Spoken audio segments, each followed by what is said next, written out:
સ્વાધ્યાય 6 દાખલા નંબર 17 સ્વાધ્યાય 6 દાખલા નંબર 17 આર ત્રિજ્યાવાળા ગોલકમાં અંતર્ગત મહત્તમ ઘનફળવાળા નળાકારની ઊંચાઈ h is equal to capital R upon under root 3 છે એમ સાબિત કરો અને નળાકારનું મહત્તમ ઘનફળ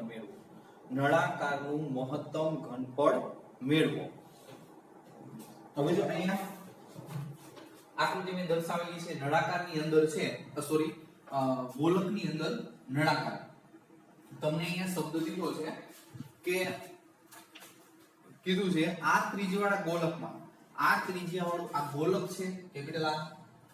હવે એની અંદર મહત્તમ ઘનફળવાળો આ નળાકાર છે. નળાકાર છે એ ગોલકની અંદર ફિટ કરો વ્યવસ્થિત તો એનો નળાકારનું જે સેન્ટર પોઈન્ટ હોય ઈ સેન્ટર પોઈન્ટ આપણે જે ગોલકમાં આવે. બરોબર છે. ઘનફળવાળા નળાકારની ઊંચાઈ 2 capital R upon under root 3 છે તેમ સાબિત કરો અને નળાકારનું મહત્તમ ઘનફળ શોધો. એટલે આપણે નળાકારનું ઘનફળ શોધવાનું છે. અહીંયા તમને જોઈ ગોલકની ત્રિજ્યા તમને આપેલી છે કેપિટલ R, આપણે નળાકારની ત્રિજ્યા ધારી છે, ઊંચાઈ h ધારી છે. હવે જો કે અહીંયા આ નળાકારની ઊંચાઈ આખી અહીંથી અહીં સુધી h દર્શાવી છે. હવે એની અડધી કરો તો સેન્ટર થી અડધો ભાગ થાય તો h/2. હવે આપણે જે કે નળાકારની ત્રિજ્યા આપણે જોઈ છે તો તમે આને પાયથાગોરસ લગાડો. પાયથાગોરસ તમે સમજી શકો એમ છે કે કાટખૂણો સમોવતી બે બાજુનો વર્ગ એટલે આપણે જોઈએ કે વર્ગ કરશો પાયથાગોરસ લગાડશો એટલે h²/4 +r² is equal capital R². હવે આપણે કહી શકીએ કે કેપિટલ R² તો આપણે એમ કહી કે અહીંયા આપણે શેનું ઘનફળ આપણે જોઈ મહત્તમ ઘનફળ જોઈ છે તો આપણે જોઈ કે અહીંયા ઘનફળ છે મહત્તમ ઘનફળ વાળા નળાકારને આપણે જોઈએ કે મહત્તમ ઘનફળ નળાકારનું ઘનફળ આપણે જોઈ છે તો નળાકારનું ઘનફળ બરાબર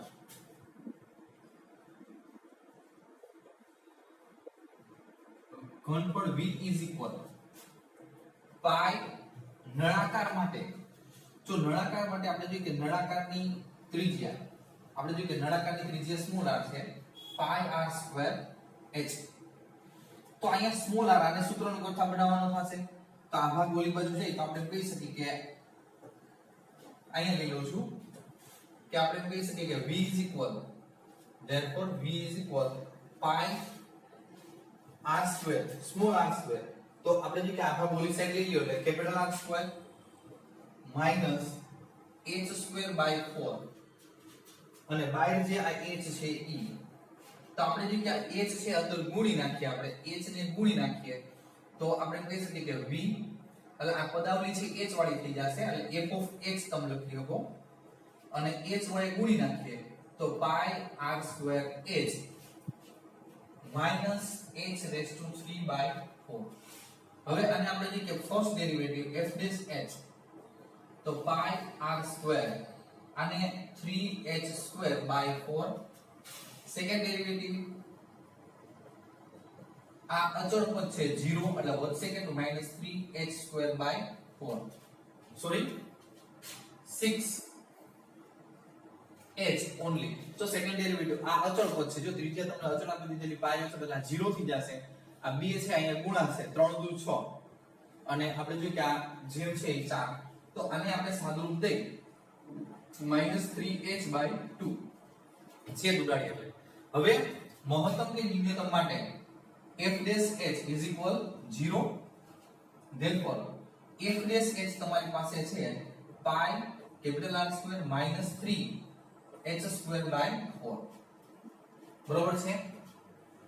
હવે બટો અહીંયા જો પાઈ વડે અહીં ગુણ્યું છે પણ જો પાઈ વડે અહીં ગુણતા ભૂલાઈ ગયું છે એટલે અહીં પાઈ આપણે કહી શકીએ અહીંયા પાઈ અને આપણે જોઈએ કે અહીંયા પણ પાઈ વડે અહીંયા મેં ગુણ્યું છે પણ આ બીજું પદ છે એને પાઈ વડે હું ગુણતા ભૂલ્યો હતો એટલે આગળ મેં પાઈ મૂક્યા પાછળ રાખી દો હાલો આ પાઈ બરોબર છે. એટલે અહીંયા આપણે કહી શકીએ પાઈ r² -3h²/4 * પાઈ. હવે આપણે પદાવલીને પાઈ વડે ભાગી નાખીએ તો આપણે કહી શકીએ કે r² = 3 r² minus 3h² / 4 = 0. તો આપણે અહીંયા આ પદ સામેની બાજુ લઈ લો એટલે પ્લસ થઈ જશે. એ પ્લસ હું આગળ રાખું છું. 3/4 * h² = r². હવે આને ઉલટાવીને સામેની બાજુ તમે લેશો, ઉલટાવીને સામેની બાજુ લ્યો તો આપણે એમ કહી શકીએ કે therefore h² = 4r² / 3. આને ઉલટાવીને નાખા, બરોબર છે. હવે બે બાજુ વર્ગમૂળ, તો અહીંયા h આનું વર્ગમૂળ 2 r અને √3 ત્રણ નું ન નીકળે √3. તો h = r √3 આપણે લઈ લીધું. પણ એ આપણે જે કે ઘનફળ છે મહત્તમ થાય આપણે સાબિત કરવાનું છે. એટલે એની કિંમત આપણે ડબલ ડેશ માં મૂકશું, ડબલ ડેશ માં, બરોબર છે. તો અહીંયા આપણે જો કે ડબલ ડેશ અહીંયા છે,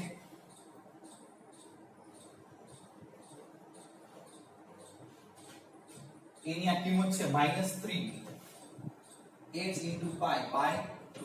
હવે અહીંયા જો h ની કિંમત છે, સોરી h ની કિંમત અહીં મૂકવાની રહેશે આપણે -3 * h. h = કેટલા? આ 2r/√3, બરોબર છે. અને * π.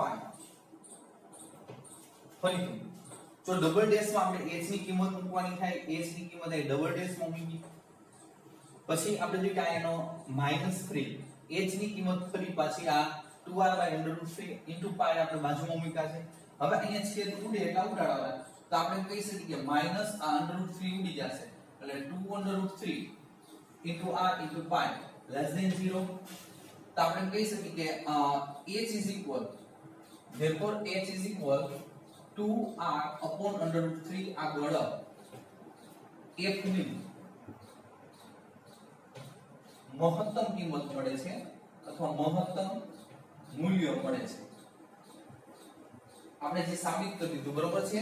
આપણે જે ઘનફળનું મૂલ્ય છે કેવું મળે છે? f નું ઘનફળનું મૂલ્ય મહત્તમ મળે છે. હવે આપણે એક બીજો પ્રશ્ન આની અંદર છે, ઘનફળનું મૂલ્ય છે મહત્તમ મળે છે અને ઘનફળ શોધો. આપણે જોઈએ કે નળાકારનું ઘનફળ શોધો. આપણે જે નળાકારનું ઘનફળ શોધવાનું છે, બીજો પ્રશ્ન છે. હવે જો નળાકારનું ઘનફળ v = πr²h. હવે તો અહીંયા મારી કીધે છે કે ગયું છે આ π r² ની કિંમત, r² ની કિંમત જો r r² - h²/4 અને h ની કિંમત તમને જે મળી છે અહીંયા a.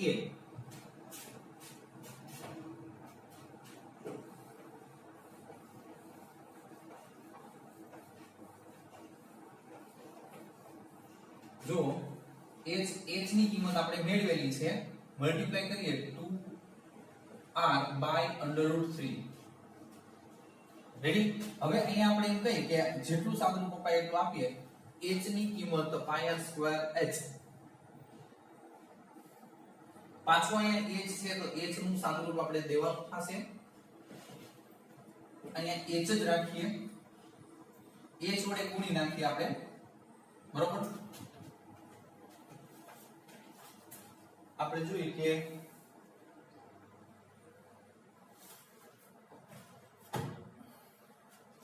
બે જગ્યાએ h ની કિંમત વ્યવસ્થિત મૂકી દઈએ. આ π, હવે r² h² 4r²/3 અને આ છેદમાં 4 છે એ. રેડી.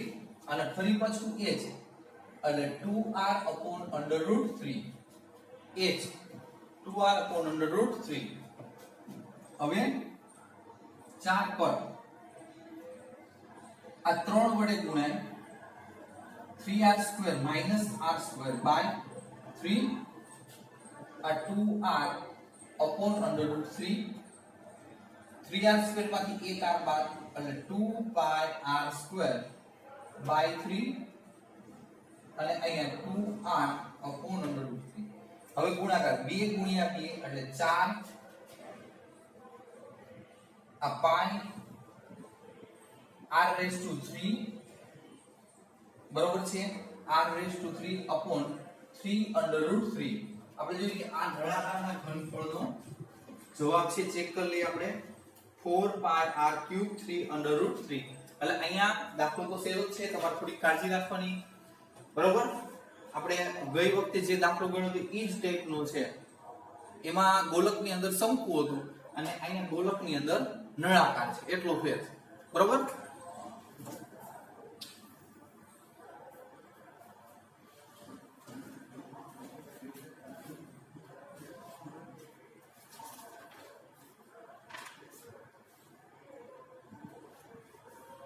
અહીં સુધી આપણે રાખીએ, બરોબર. વ્યવસ્થિત જોઈ લેજો, 1 થી 2 વાર આપણે લખી લેજો, સમજી લેજો.